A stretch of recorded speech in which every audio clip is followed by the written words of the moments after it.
Olá a todos!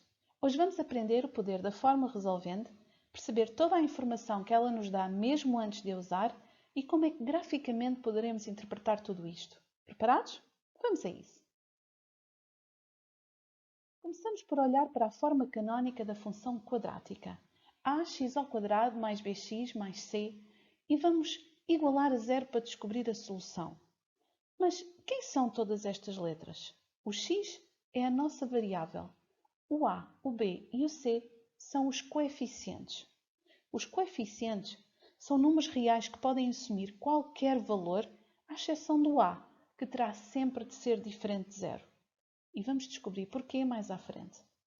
As soluções desta equação, se existirem, são os pontos onde o gráfico da função cruza ou toca no eixo das abscissas, ou, se preferirem, o eixo dos x's. Relembro que as soluções também podem ser chamadas de raízes ou zeros da função. Agora uma questão. Qual é o gráfico de uma função de segundo grau? Todas estas funções descrevem sempre uma curva de nome parábola. E é neste momento que surge frequentemente a mesma pergunta. Quantas raízes é que o polinómio vai ter? Como é que eu sei? Eu digo-vos. Vamos ver que é simples. Olhem lá para cima. ax². Esta é a parte que tem o maior grau da nossa expressão e indica que temos uma função de segundo grau. O segredo aqui é que o número máximo de raízes distintas de um polinómio é igual ao seu próprio grau. Logo, no nosso caso, como a função é de segundo grau, podemos ter no máximo duas raízes distintas. E se o polinómio for de terceiro grau? Então, temos no máximo três raízes diferentes. Assim por diante. Tenho agora de reforçar um pequeno detalhe antes de olharmos para a solução da nossa equação. Para aplicar a fórmula resolvente, a equação tem que estar obrigatoriamente na forma canónica. Esta é a forma mais simples da função quadrática e é a nossa expressão inicial, ax² mais bx mais c. Por isso, façam todos os cálculos necessários até chegar à forma canónica e só depois aplicam a fórmula resolvente. A fórmula resolvente surge como sendo a solução da resolução da equação de cima.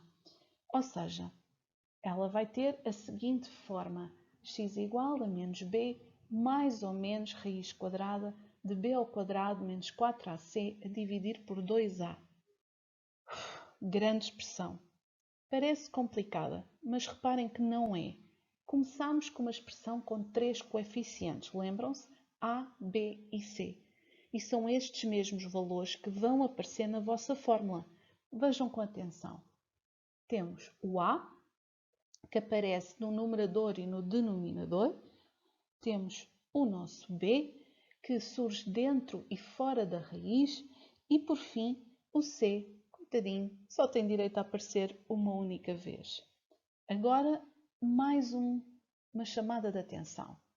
Reparem, se algum dos coeficientes for negativo, devem levar o sinal dele para dentro da fórmula. Mas cuidado, a primeira coisa que escrevem é menos b.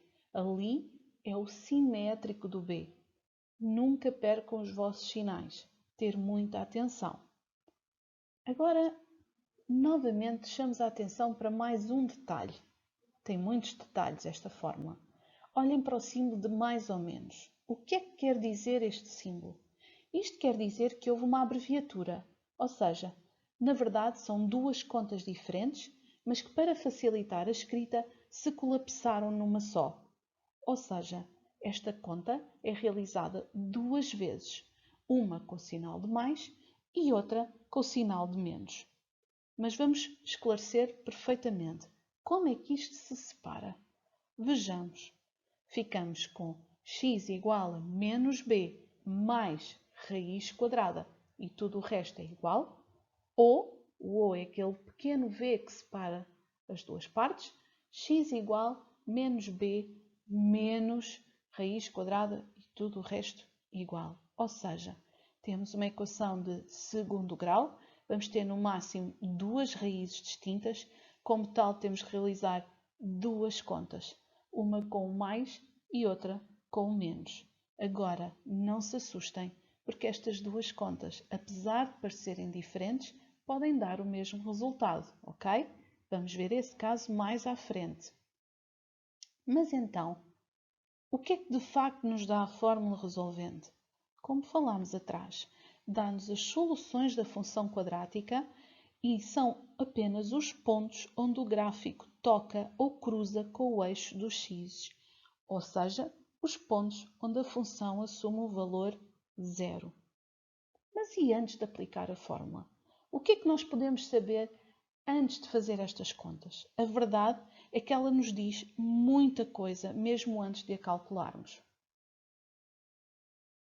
Olhem com atenção. Vamos olhar para o coeficiente A. O A, já o conhecemos, é o coeficiente quadrático, porque é o companheiro do x ao quadrado. Vou-vos explicar agora 3 coisas sobre o A. A primeira é porque é que o A nunca pode ser 0.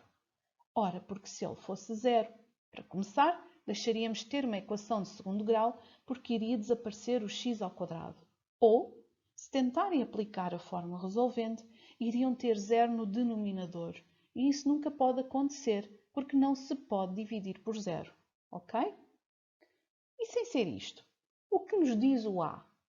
Ora, se o A for positivo, a concavidade da parábola vai estar voltada para cima. E como podem adivinhar, se o A for negativo, a concavidade da função está voltada para baixo. Por incrível que pareça, este pormenor é muito importante, por isso nunca se esqueçam dele. E agora? Que mais podemos nós saber? Para continuar, temos que olhar novamente para a nossa fórmula resolvente. Mais especificamente, para dentro da raiz. Como podem ver, dentro da raiz está o b² menos 4ac. E este pedacinho da fórmula é tão importante que os matemáticos lhe deram um nome. Representa-se pela letra grega delta e chama-se binómio discriminante. Discriminante porque discrimina, separa, distingue. Mas distingue o quê? Ele vai distinguir 3 situações. Novamente, 3. Começa primeiro por dizer que se o delta for menor que 0, o que está dentro da raiz não existe, porque em R não existem raízes quadradas de números negativos e, como tal, a equação não vai ter raízes reais.